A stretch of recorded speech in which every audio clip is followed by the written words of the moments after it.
تو بس اس لیے چوکسی کے ساتھ حاضر ہو گئے ہیں۔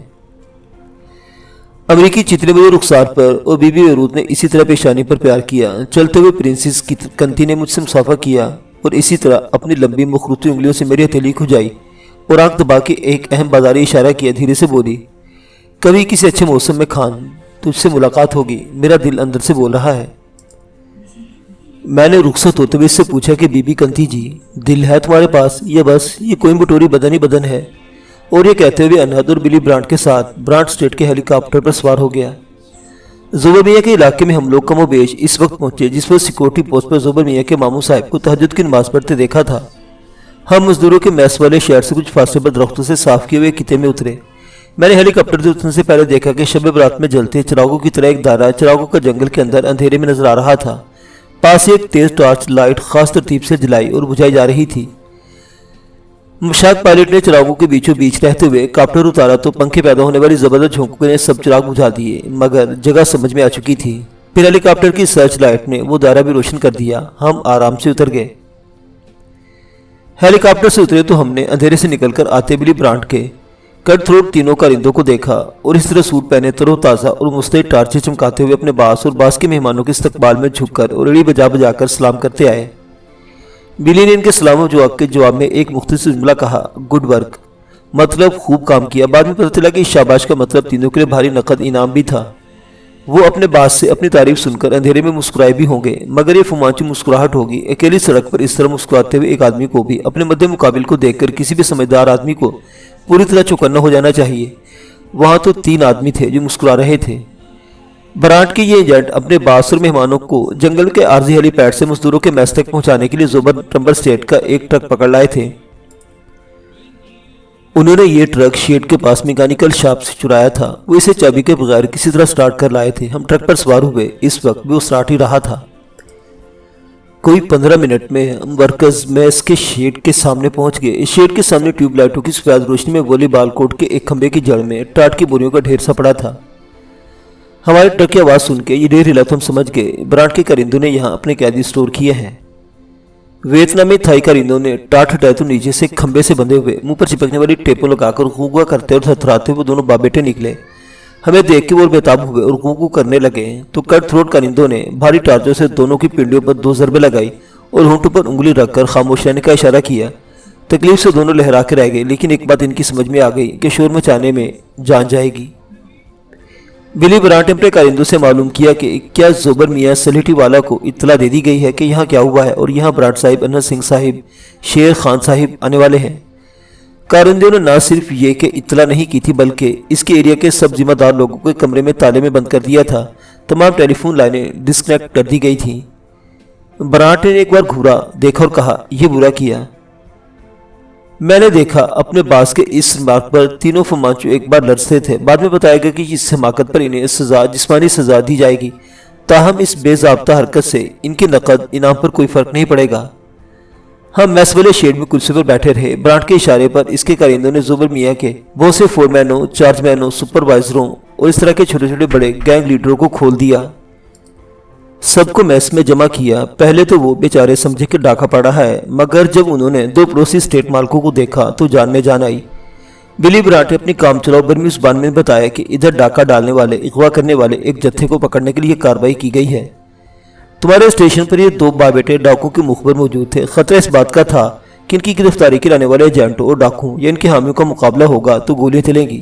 ہم نے عام مزدوروں کو اپنے شیڈوں میں سونے دیا۔ عام مزدور لوگوں کو آپ ہی کی حفاظت کے خیال سے محفوظ جگہ پر اکٹھا کیا۔ اب ہم آپ کو خوشی سے اطلاع دے رہے ہیں کہ ڈاکوؤں کے گرگے گولی چلائے بغیر آ گئے ہیں۔ اب ہم اپنے دوست اور آپ کے ٹمبر اسٹیٹ کے مالک زوبر کو فون کر کے بلاتے ہیں۔ آپ لوگوں نے ہمارے ساتھ تعاون کیا، اس کا شکریہ۔ برانٹ کے گردن تراش ماہروں نے ٹیلی فون لائنیں پھر جوڑ دیں تو پہلے انہد سنگھ نے زوبر میاں سے بات کی۔ پوری بات اس طرح بتائی جیسے بلی برانٹ نے زوبر اسٹیٹ کے فورمین گروپ کو بتائی تھی۔ زوبر میاں دوسرے ہمسائے برانٹ سے کوئی زیادہ ربط ضبط نہیں رکھتے تھے، مگر کیونکہ اس وقت وہ زوبر میاں کے جائیداد پر اپنے ہیلی کاپٹر اور فمانچوں کے ساتھ موجود، اس لیے خود اس نے بھی معذرت، مداخلت اور اس طرح کی باتیں کی، اور زوبر میاں نے بھی حسب توقع اس اچانک عزت افزائی کو بہت مبارک گردانا اور برانٹ صاحب کا شکریہ ادا کیا کہ انہوں نے زوبر ٹمبر اسٹیٹ کو اپنا گھر سمجھا اور چلے آئے۔ اس ہمسائیگی اور اپنائے سے زوبر میاں بہت متاثر ہوا اور وہ خوش آمدید کہنے خود آ رہا ہے۔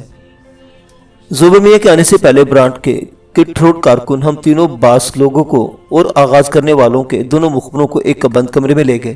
وہاں براٹ کے ان فمانچوں نے دونوں باپ بیٹوں کو پہلے تو احتیاطاً 4 چوٹ کی مار لگائی، پھر ان کو ہدایت کی کہ اب جو ہم پوچھتے جائیں کچھ چھپائے اور جھوٹ بکے بغیر وہ بتاتے جاؤ، ورنہ زبر میاں کے آتے آتے ہم تمہاری وہ حالت کر دیں گے کہ تم کھال کے بنے ہوئے تھیلوں کی طرح سو جاؤ گے جن میں ٹوٹی ہوئی ہڈیاں اور کچھ لوگ گوشت بھرا ہوگا۔ میں نے سوالات پوچھنا شروع کیے اور باپ بیٹا دونوں جواب دینے لگے۔ میں نے پوچھا کیا تم اسے پہچانتے ہو جس نے تمہیں بھٹکانے کو کہا تھا؟ وہ بولے نہیں، وہ ادھر پہلے کا نہیں آیا تھا، تم کو تو وہ پہچانتا ہوگا ورنہ کیوں آتا؟ ہاں، اس نے آتے ہی میرا اور میرے بابا کا نام لیا تھا، یہ بیٹے نے بتایا برابر پہچانتا ہوگا۔ شروع سے بتاؤ وہ کس طرح آیا، اس نے کیا کہا؟ بیٹے نے بتایا کہ فلاں دن یہ وہ تاریخ تھی جب میں اور انہد سنگھ اس کے ٹمبر اسٹیٹ سے جیپوں میں روانہ ہوئے تھے اور انہد نے پڑوسی مونگلی صاحب کو فون کیا تھا کہ ہم آ رہے ہیں۔ تو بیٹا کہنے لگا کہ فلاں روز رات میں جب وہ سونے کی تیاری کر رہا تھا اور بابا اونگ چکا تھا تو کسی نے اس کا نام لے کر پکارا، شیڈ سے باہر بلایا اور کہا کہ کوئی ضروری کام ہے۔ باہر آ کے سے دیکھا کہ کوئی نیا ہی آدمی تھا، نئے آدمی جو اچھا خاصا کھایا پیا دکھائی دیتا تھا۔ اپنا نام جگدیش بتایا۔ اس جگدیش نے ان لوگوں سے کہا کہ ایک چھوٹا سا کام ہے جس کے 1000 روپے مل سکتے ہیں، اگر اپنے بابا کو بھی شامل کرے گا تو رقم ڈبل ہو جائے گی۔ وہ ڈر گیا، مگر پیسے کس کو برے لگتے ہیں، پھر یہ بھی تھا کہ وہ کسی جھنجھٹ میں پڑنا نہیں چاہتا تھا تو خوف محسوس کر رہا تھا۔ جگدیش نے کہا خطرہ کوئی نہیں تو ڈر کس بات کا ہے؟ بوڑھے نے ہمت کی پوچھا کہ پہلے کام بتاؤ پھر آگے بات ہوگی۔ کام انہوں نے یہ بتایا کہ اگر کوئی ادھر آئے اور یہ پوچھے کہ کیا ایسی ویسی کوئی گاڑی ادھر سے گزری ہے تو کہہ دینا ہاں یا تو بڑھتا ہے، اور کہنا عورت بچہ بھی کوئی گاڑی میں تھا اور وہ اس راستے پر گئے تھے۔ بوڑھے نے کہا یہ کہ کوئی ایسی بات نہیں، لاؤ یہ رقم کہہ دیں گے۔ اس پر جگدیش کہنے لگا یہ آدھا ادھورا کام، پورا کام یہ کہ جنگل کے راستوں میں تمہیں جا کے رکنا اور چائے بنانا ہوگا اور اس طرح نشان چھوڑنا ہوگا، مگر یہ کام ہوشیاری سے کرنا ہوگا۔ میں نے پوچھا یہ تو ہو گیا، تم نے پیسے بھی لے لیے، کام بھی کر دیے، یہ بتاؤ کام کے بعد اس جگدیش نے پھر تمہیں صورت دکھائی؟ بوڑھا بولا نہیں جی، پھر صورت نہیں دکھائی، مگر جس طرح بوڑھے نے یہ بات کہی تھی اس سے مجھے شک سا ہو گیا۔ میں نے پوچھا اچھا صورت نہیں دکھائی تو کیا آواز سنائی، کوئی ٹیلی فون کیا؟ ہاں بول۔ بوڑھے نے انکار میں سر ہلایا، لڑکے نے ہاں میں۔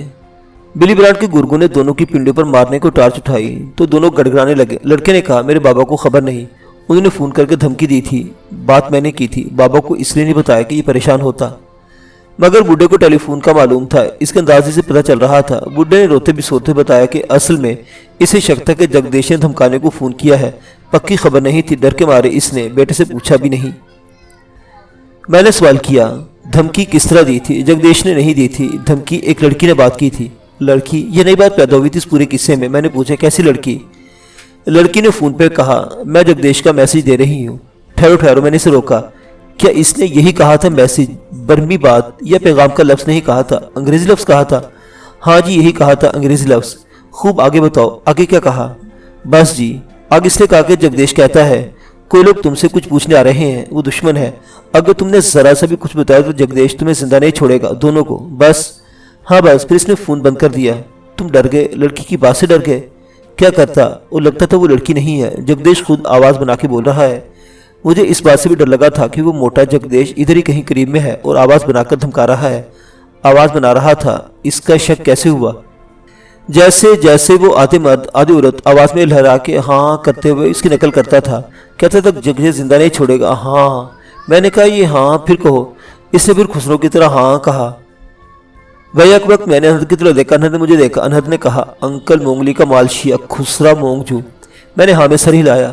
بلی براٹ نے کہا میں نے مونگلی کے نوکر اس آدھے مرد آدھے عورت کو دیکھا نہیں، ایک بار وائرلیس پر اس کا میسج ریسیو کیا ہے، وہ ہاں کو اسی طرح لہرا کے کہتا ہے وائرلیس؟ ہاں، کبھی کبھی سسٹم چیک کرنے کے لیے مونگلی اسٹیٹ کو کھڑکھڑا دیتا ہوں۔ اس پورے علاقے میں یا تو ایک مونگلی ٹمبر اسٹیٹ والوں کی پرائیویٹ سیکورٹی فرم ہے جس کے پاس وائرلیس سسٹم ہے۔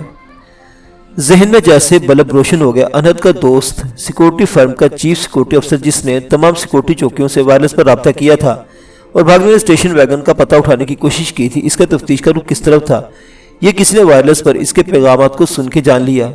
جب ہی پیش بندیاں کر لی تھی، ایک بار بلی برانٹ نے اپنے کارندوں کو وائرلیس پر ہدایت دی تھی کہ زبر میاں کے ملازم باپ بیٹے سے پوچھ گچھ کرو، یہ بھی کسی نے اپنے وائرلیس ریسیور پر سن کر جان لیا تھا اور پھر باپ بیٹے کو فون کر کے دھمکی دی تھی کہ کوئی لوگ تم سے کچھ پوچھنے آ رہے ہیں، وہ دشمن ہے، اگر تم نے کچھ بتایا تو سمجھ لینا۔ ہاں، یہ دوسری بات، تو یہ جانے والا کون تھا؟